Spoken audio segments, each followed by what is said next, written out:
Hi, my name is Aya. You're watching Aya Reads, and I'm so excited to be filming in front of my black bookshelves again. It's spring, which means the sun is shining the whole time. Usually in fall and winter, since there are so many clouds, the sun comes in and out of my videos, which either really washes me out or it gets really dark. So I'm glad I can film in front of these bookshelves again. Although I do have to say, I do also like the white background. You can let me know which background you prefer. Anyway, I'm here to do a recommendations video. I haven't done one in a while. And before I get started, actually, do you like my shirt? It's Anya from Spy Family. Okay, listen, Spy Family is one of my favorite things in the world. And Anya, I would literally die for that little girl. Even though she's fictional, I would still die for her. So I'm just like buying all the Spy Family merch. I also have this little guy, Bondo. I love him, little Bond. He's adorable. Anyway, that's neither here nor there. This has nothing to do with this video at all. Anyway, second chance romances. I do really love reading about second chance romances. I think it's the exact opposite of a insta-love, because with a second chance romance, there's already an implication that these characters do know each other, since most of the time they have had a relationship before. For this video, before I get started actually, I have done another second chance romance video in the past in 2023. So I'll leave that linked for you. You will have 10 extra recommendations from me. None of the books I mentioned in that video I'll mention in this one. So if you watch both, you'll get 20 recommendations of second chance romances. I have 7 contemporary romances to talk about and 3 either paranormal or romantasy books. So let's get started, as always, with the contemporary romances. The first one I really want to talk about is King of Greed by Anna Huang. So this is an interesting one because like this whole book is basically a grovel. So you start the book off with, so this is the 3rd book in the Kings of Sin series. You can read them out of order. If you read this in order, then you will understand a little bit more why Alessandra makes the decision she makes at the beginning of the book. So you follow Alessandra and Dominic. In the beginning of the book, they're still together. In fact, they're getting ready to celebrate their 10-year wedding anniversary. They are very rich. Like, he's the king of Wall Street. He has a lot of money. And from the outside, they have a beautiful life. But Dominic has been constantly prioritizing his job over his wife. And when he forgets their 10-year wedding anniversary, she decides that that is the final straw and she leaves. She asks him for a divorce and she just doesn't believe that he can change. She thinks that he's consumed by his greed. She just like wants to, even though she still loves him, and she kind of wishes that he actually had a mistress so that she could direct her anger at that, but he doesn't have a mistress. His job is his mistress. So she decides to leave. And that is basically his wake-up call. So he realizes what has been going on and he kind of needed that wake-up call to change his ways. He sets out to grovel and win her back. Like eventually, like she ends up in Brazil for a bit and he follows her there, and he's like, he doesn't just tell her, he also shows her that he's willing to lose money, to give up his career, to do anything just to win her back. What I really love about this book is that you get some flashbacks of when they first got together, which I really appreciated those. I wish, honestly, so this is not a very long book by her. It is just over 300 pages. I wish we'd gotten a little bit more flashbacks just to see like what they were like when they were younger. So they met in college and he had nothing. Like, he was poor, he didn't have anything. I believe he was also like a foster kid, or like I think so. So he really didn't have anything. He didn't have a family, he didn't have money. And when he met Alessandra, she was beautiful and he just wanted to provide for her. And that is what started his greed, and eventually his greed took over. This series is books following the 7 deadly sins. So this obviously is greed. And I really loved it. I think it's a beautiful, beautiful second chance romance. I know a lot of people say that they wish he would have groveled in a different way, because at one point he's like, okay, fine, I can let you go. But in my opinion, I think this is a very realistic representation of a second chance romance. Like, at one point he realizes, okay, I love her so much that I'm willing to see her happy. And if that means that she has to leave me behind, then fine. But I can show her in my own way how much I still love her. So yeah, I really love this book. It is one of my favorite in the series, so I'd highly recommend it. In the Likely Event by Rebecca Yarros. This is an interesting one because it's told in an interesting way. This book, you get one chapter of the present time and then another chapter in the past. But the past spans 7 years of their life. So you follow Izzy and Nate, and they meet on a plane on the same day that plane crashes. So he has never flown before, and she is very afraid of flying. So he kind of talks her down. He has just enlisted in the army, and then eventually the plane crashes. She almost dies, so he tells the hospital that he's actually her husband so that he can get her into surgery. A year later, they actually meet in this serendipitous way. Like kind of like fate brought them together, and that is what I feel about this book. It feels like these two were destined to be together, and it's fate bringing them together.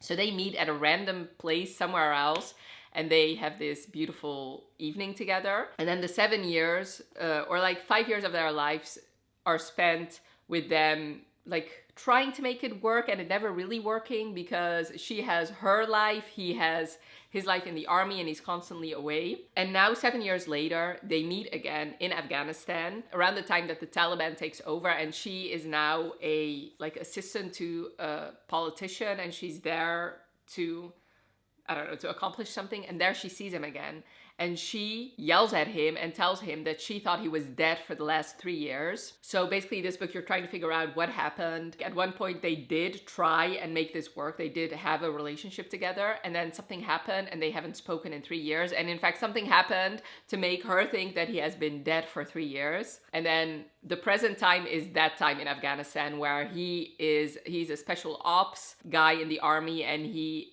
has to, like, he's her personal bodyguard. Like, she has to do whatever he says. She's now engaged to somebody else, and she like kind of doesn't want to have anything to do with him, but she also wants to know what happened to him and where he's been these past 3 years. But she's also on a mission to find somebody in Afghanistan. So this, I really love this book. I read it for my Rebecca Yarros vlog and for the Goodreads Choice Awards vlog I did in 2023. So I did definitely enjoy it. I know some people have issues with this since it takes place in Afghanistan during the Taliban and stuff like that. But I thought this was a beautiful second chance romance. And like I said, it felt to me like these two were destined to be together. It felt to me like fate was doing anything and everything in its power to bring them together. So I really like that. It brings a little bit of magic to a contemporary romance. Final Offer by Lauren Asher. So this one I also read for the 2023 Goodreads Choice Awards. And this, I've only read this book in this series, so you can definitely read it out of order. This book, you follow Cal and Alana, and they used to be together when they were teenagers, I believe like 6 years ago or something. So this is a series of 3 brothers whose grandfather is like a Walt Disney type figure. So they have always had money, and they have this lake house where he spent all his summers, and she was the daughter of the cleaning lady, I think, or like the housemaid or whatever. And basically this series, when their grandfather dies, he leaves each of his grandson a task in the will, and Cal's task is to sell their family's lake house. But when he gets there, he realizes that the lake house has not only been left to him, it's also been left to Alana, and she's living there with her daughter. And she doesn't want to have anything to do with him because when he left 6 years ago, he promised her that he would never return and she can just go on and live her life. He is an addict because when he was younger, he was a hockey player. He was set to play professionally, and then there was an injury, and that is basically when he started his substance abuse. And what I really liked about this book, so this is a long book, but in my opinion, it definitely needed to be that way because when you start this book, he is still an addict. So even though he's trying to change things around, and obviously he's really falling for Alana again, and he really is falling for the little girl who is a scene stealer. I really loved her. He is struggling with something, and that makes him behave in ways that he really cannot control it sometimes. So I really did love seeing them get through that. I loved his relationship with the little girl, and I liked in this book that he wants to sell, she doesn't want to sell. So he has to figure out ways to convince her because yes, on the one hand, she doesn't want to sell, but on the other hand, she cannot afford to buy him out.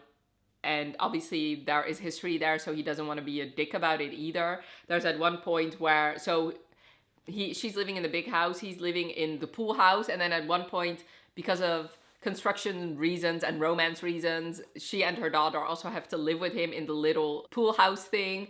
I really love this book. She's a baker too, and I loved seeing like her creations. I really love this book, and I think it's a very good second chance romance. It was very believable in my opinion. Like, it was a realistic portrayal, even though yes, technically he's a billionaire, and yes, he's like the grandson of like Walt Disney figure, but I felt like his struggles, her struggles, and the way they try to make it work, and also the third act conflict, all of that was very realistic to me. So yeah, I really loved it. The Pairing by Casey McQuiston. This one I read for the 2024 Goodreads Choice Awards video. So I think that this is gonna be the last one. Yeah, as far as, no, that's not true. That's not true. Okay, anyway, moving on. This is a book that is sold in an interesting way, because the first half of this book you read completely from Kit's point of view. No, sorry. The first half of the book you read completely from Theo's point of view, and the second half of the book you read completely from Kit's point of view. So basically, you follow also a non-binary character. Theo is non-binary. Although I do have to say, when you read their chapters, it's not that clear. When I was reading it, so I had a suspicion, but it was not clear until I got to Kit's point of view. Yeah. So you follow Kit and Theo, and they were childhood friends, and eventually they became a couple. They were supposed to go on this European food and wine tour, but then something happened like the day before their trip that made them not go on this trip, and also break up, and also never speak to each other ever again.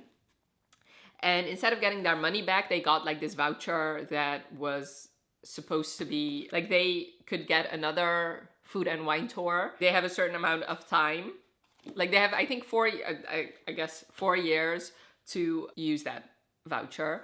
Both of them decide like a month before the voucher expires to redeem the voucher. So when they get to the bus, they realize the other one is also going on the same food and wine tour. And like I said, keep in mind, they haven't spoken to each other for 4 years. To make it less awkward, they decide that they're gonna do a competition of who can have sex with the most people during this tour. So both of them are attracted to both sexes, I guess. So they're doing this competition. And this food and wine tour takes them through France, Spain, and Italy, right? Yeah. But of course, this tour and seeing each other again brings up memories from the past, and eventually it's going to be their second chance romance. What I really love about this book is, since they're also childhood best friends, it's not just a second chance romance. Like, I really love the discussion in here where, you know, a lot of the memories both of them have include each other. So it's difficult to think back at good times because most of the memories they have is with each other. So I also really like that, because it talks about second chance romance, but it also talks about friendships that you've had in the past that, I don't know, I felt seen in this book, not because of the second chance romance part, but also because of, you know, I have had friends, people that were my best friend who, yes, I have shared a lot of memories, but who I don't talk to anymore. So that is also like a different kind of heartbreak, you know, because you can look back at those memories fondly, but it's always going to make you remember that person who you do not talk to anymore. I really liked it. There is one criticism I have with this book, is that, yes, this is clearly a book set in Europe written by an American person, because I felt like most of the Europeans these people interacted with were some kind of stereotype, like the Italians, like the most Italian stereotype you can think of. Same for the French people, same for the Spanish people. I also find it pretty unrealistic that in this book, the hottest person in the room wanted to sleep with both of them. I don't know. I could not suspend my disbelief for that. But I did really enjoy seeing their romance. And yeah, if you want to know more of my in-depth thoughts, check out my 2024 Goodreads Choice Award video. For the last Goodreads Choice Award video, I guess, is The 7-Year Slip by Ashley Postum. Once again, this is an interesting one, because this book you follow Clementine and Iwan, I don't know how to pronounce his name. Anyway, so She recently lost her aunt 6 months ago, and her aunt left her apartment. But her aunt was also like an interesting kooky figure who always used to tell like things where Clementine was like, yeah, whatever. So one of the stories her aunt used to tell her was that her apartment was magical, and sometimes it would take you back 7 years in the past. And Clementine never really believed her until one day it happens to her. She walks into her apartment, and there's all of a sudden there's a man there, and she's like, what are you doing here? And he's like, I'm renting this apartment for the next 3 months. And she's like, that is impossible because I live here. And when they start talking, she realizes that he rented this apartment 7 years ago when both her and her aunt were traveling. So she realizes the apartment has gone back in time 7 years. It's interesting because it does it at random times. So sometimes she will come back and he's not there. And then sometimes she will enter and he's there again. And they have this 3-month romance, and then eventually after 3 months he leaves. And in the present, she's working with this chef who so she works in publishing, and she's working with this chef who's getting his book deal to write a cookbook, I guess. And he's really rude to her. She doesn't know why. And in the present, she's trying to look for this Iwan guy because he's supposed to be around somewhere. So it's going to be their second chance romance. It's an interesting sort of second chance romance because it's a second chance romance for him because he had this beautiful like romance of 3 months. And he has spent 7 years pining for her, knowing that she has no idea who she is because eventually she does tell him what his apartment does. And he has spent the last 7 years trying to get over her, but also knowing that she has yet to meet him. And also knowing in the back of his mind that maybe once she meets him, they can finally have their second chance romance. But for her, it all takes place around the same time. Like it all takes place in the span of like the same year.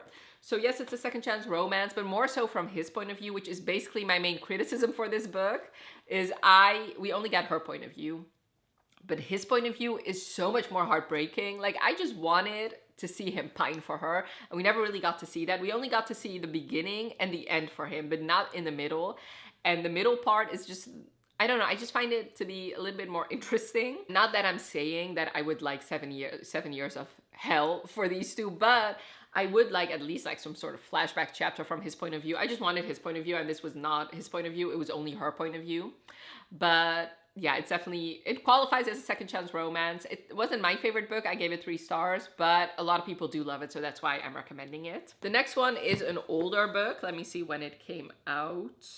2016. It's Vicious by L.J. Shen. So this, like I said, oldie, definitely older book. So I actually read this book in 2020, so it has been 5 years for me. So I don't remember everything about this book, but it is actually both a bully romance and a second chance romance. You follow Vicious, aka, I don't know his actual name. I don't know, maybe his name is actually Vicious. Anyway, it doesn't matter, okay? So you follow Amelia and Vicious. So they met 10 years ago when her mother started working for his family. He's from a very rich, privileged family. She's attracted to him right away, which I don't blame her because I find this man on this cover very attractive too. Anyway, moving on. But he hates her right away, and she doesn't realize why. Like, she doesn't understand why he hates her. Eventually you find out that he hates her because he thinks that she overheard something which she didn't. So he starts bullying her at school. But also kind of like there's some things between them too. Like there's this one scene, I believe, which I love that when that happens in books. That is like one of my toxic traits. It's when some guy is kissing someone and then looking at the main character while doing it. That is so hot to me. Anyway, there's another book in here that I'm gonna recommend that also has that premise. Anyway, so he is both her bully, but also he's very attractive to her. So anytime somebody, she can't have him, but nobody else can have her too. Basically, toxic mess, yes. So 10 years later, they meet each other again when she starts working for him because he's now a lawyer and she is a starving artist. Oh no, I think he offers her a job. I think that is how it goes. And she really has no choice but to accept. She also, her ex-boyfriend is his best friend. That's also gonna be an issue here, obviously. I don't know, like this is like a bit darker, obviously. There's bullying involved. This is not for everybody. I gave it 4 stars, but I did enjoy my time. I thought it was fun. And this is actually the only LJ Shen book I've read. So yeah, I never really continued on with this series. I wasn't really interested in it, but definitely, like I said, a second chance romance because they almost had something in the first 10 years, and then 10 years later they actually have a real relationship. So yeah, I think it still counts because I don't know, to me this screams second chance romance. It's not very like, it's not a traditional second chance romance in that they were never really a thing 10 years ago, but it just has all the fixings of a second chance romance in my opinion. And the last contemporary one is Reckless by Elsie Silver. Once again, not really a traditional second chance romance because they never really had a relationship the first time around. But I do think, okay, so basically you follow, this is the 4th book in the Chestnut Spring series, and you follow Winter and Theo.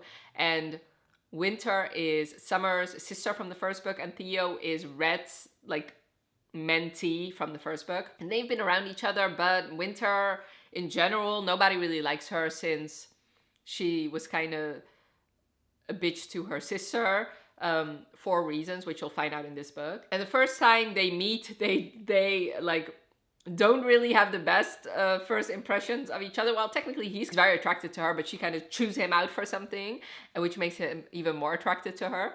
And then they end up having a one-night stand together, which results in her getting pregnant. So she contacts him and she gets a weird text saying, you know, don't contact me, I don't want anything to do with you. So she leaves it at that. She's like, I'm gonna raise my daughter, I don't want to have anything to do with you. And then like 2 years later or something, he shows back up and he's like, wait, I never really got your text, what are you talking about? I would have totally been there for you and our child. So she's reluctant to trust him, but he makes it so of course she has to trust him. He's a wonderful guy, he takes care of her and their daughter.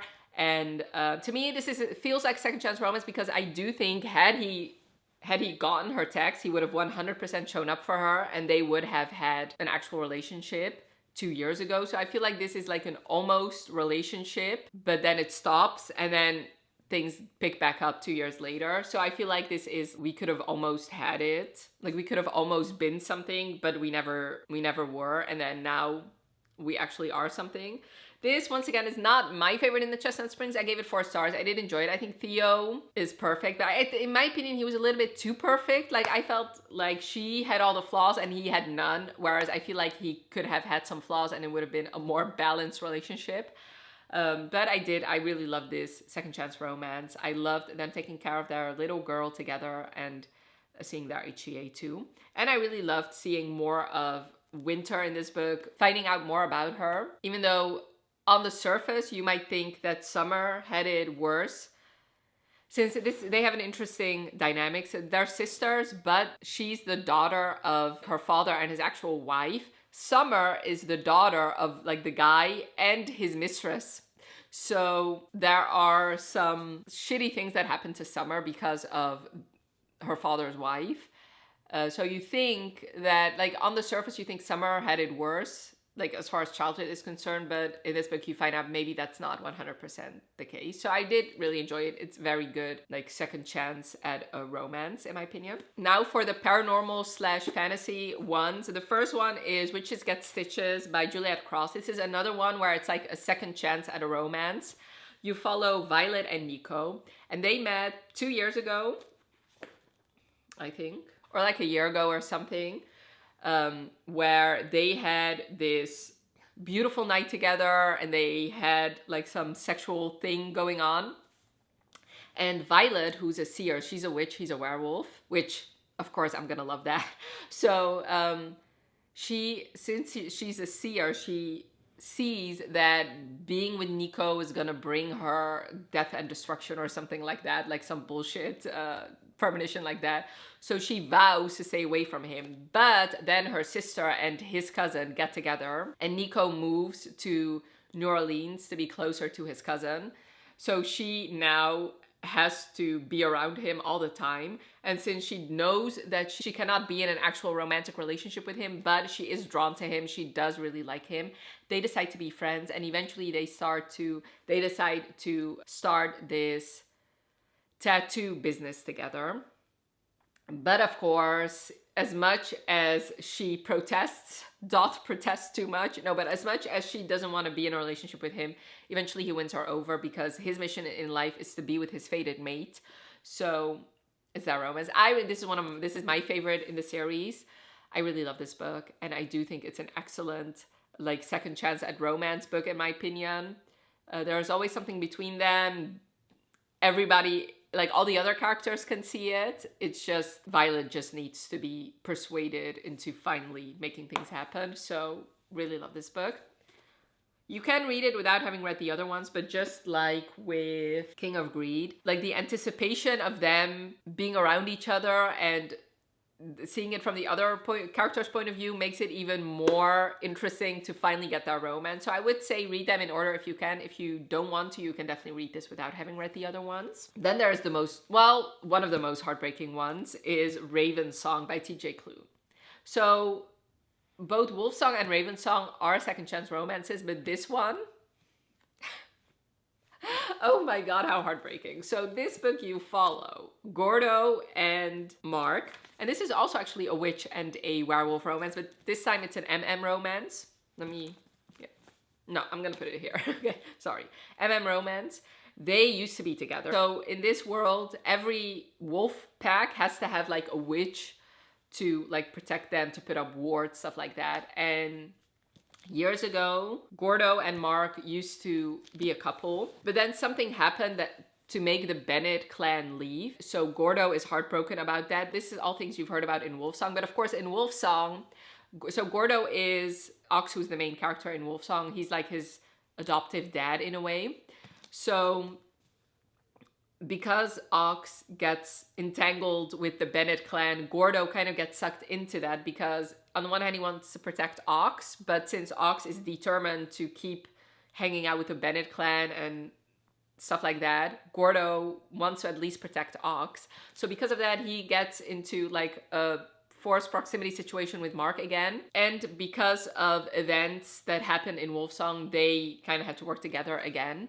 And this is going to be their second chance romance. This book, you do get flashbacks of the past and you see them trying to make it work again. This was beautiful, but like heartbreakingly beautiful. I think I would describe at least the first two books, because those are the only two books I read in the Green Creek series, because my heart cannot really take reading further in that series. I know I have to, but I haven't yet. This really shows the heartbreak of just not, like, even though you both love each other, but because of outside forces, you cannot actually be together, and it's just heartbreaking to me. Also, what's heartbreaking here is like with some of these books I talked about, it's like a year that they haven't been together, and even though that's still heartbreaking, obviously, these guys haven't been together for years. So that is just a different type of heartbreak, you know, like years lost where you could have been together, but you weren't. It's just heartbreaking to me. But I do really love that romance and how they eventually work things out. And of course, this is an excellent found family story too. Not just the wolf pack, but also in this book, especially, you see a lot of Gordo and his friends and the car repair place. I don't know what that's called. So I did really love that, like those interactions, because in Wolf Song, yes, you get those guys, but they are more like father figures, uncle figures to Ox. Whereas in this book, they're actually friends. You see Gordo and Mark grow up together. You see all those guys grow up. And I really love that. I really love these characters. Like, this is a very character-heavy, character-focused story. So I loved seeing like a little bit more background. But of course, it's heartbreaking. It's TJ Klune. It's the Green Creek series. It's very heartbreaking, but a beautiful second chance romance, in my opinion. And last but most certainly not least, the most heartbreaking second chance romance of all is Manacled by Senlin Yu. So technically, this is not the best recommendation because this is getting traditionally published as Alchemized, and that book only comes out in September, I believe. Yeah, September. And also, since it's getting traditionally published, that means the actual fan fiction has been taken off of like the fan fiction sites like Archive of Our Own and stuff like that. I'm sure if you look for it, you can still find it. But since it's such a beautiful second chance romance, I did want to mention it. So let me talk about, obviously, the fan fiction, since the actual novel has not been out yet. By the way, the novel is over 1,000 pages, which, yeah, the fan fiction was just as long. So you follow in this book, it's a Draco and Hermione fan fiction, and it is a alternative universe where Voldemort has won the war and has basically killed everybody you love in the Harry Potter series. So Harry is dead, Ron is dead, Fred, like everybody that you love, know and love, has been killed. And in this world, it's basically like a mix between Harry Potter and The Handmaid's Tale, where the pure blood wizarding families cannot have babies anymore, so they need to use either muggle-born witches or like half-blood witches to use them to repopulate the wizarding world. So basically they are handmaidens, like The Handmaid's Tale, so they get used as sex slaves basically. And Hermione has been imprisoned for a year, I think, and in that time she has completely gone mad and she's lost all her memories. So now she gets given to the High Reeve, who is the Dark Lord second in command, both for him and his wife to get a baby, but most especially for him to try and get access to her memories, because in this world, apparently if you have sex together, you can have, like, there's a link between your minds, and since he is a good, like, legitimate, which means you can read people's minds, he can probably get access to the memories. And the High Reeve is none other than Draco Malfoy. So this book is told in 3 different parts. The first part is like present time, where she has just been given to Draco and she has to, like, is forced to have sex with him and him trying to get her memories. The second part is all flashbacks, and the third part is back to the present after she has recovered all her memories.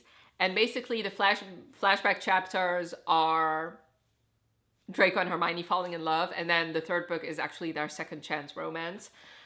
This was heartbreaking but beautiful at the same time. Like, heartbreakingly beautiful is the perfect way to describe this book. I love this book. I thought, like, I'm so glad she's getting traditionally published, because what I really loved about her, this, like, the fan fiction, was her writing. I thought her writing was beautiful. I actually did a spoiler vlog for me reading Manacled. So if you've read Manacled, I would highly, like, I will link the video so you can watch it. I was so mesmerized by her prose. I thought she was a beautiful writer. So I really hope that Alchemized is going to be what I hope it will be. I am interested to see how she's gonna tackle it, because not only is it based on Harry Potter, it's also heavily influenced by The Handmaid's Tale. So we're gonna see how she's gonna navigate that world. But I really loved it. I thought it was a beautiful, beautiful, beautiful second chance romance. I thought this was a very hard won HEA. Like, I don't think I can compare it to anything else. Like, these people fought to be together, and like, you just root for that romance so much, but it's so hard won. Like, it's a hard won HEA. Like, and what, like, there are multiple points in this book where you're like, how are they gonna get this work? Surely a happily ever after is impossible for these two, yet she does manage to do it. It does have an HEA, but I mean, is it an HEA? Like, yes, technically they are together, but I loved how realistic the happily ever after is. I mean, it's heartbreaking, but I mean, you cannot go through what you've gone through and remain unscathed. And I do like the realistic representation of that. It was beautiful in my opinion. Like, I really loved it. A very amazing, beautiful second chance romance. So if you can get your hands on it, I would say read it. If not, then September is not that long away. So definitely, hopefully Alchemized will be just as beautiful. I think it is. I think it's going to be just as beautiful as Manacled. So those were my recommendations for second chance romances. Like I said, if you want 10 more, check out the earlier video I did. And I would also really love to know some of your second chance romance recommendations. It's one of my favorite tropes, so I would really love to know which books you would recommend so I can read those too. And I really hope you enjoyed this video. If you want to say that you were here but you don't want to leave a comment, leave me either a broken heart, leave me both a broken heart and a full heart emoji for, you know, second chance romance, you know. And I really hope you enjoyed this video. Definitely let me know by leaving a like if you did, and thank you so much for watching. Have a wonderful rest of your day, and I'll talk to you later. Bye.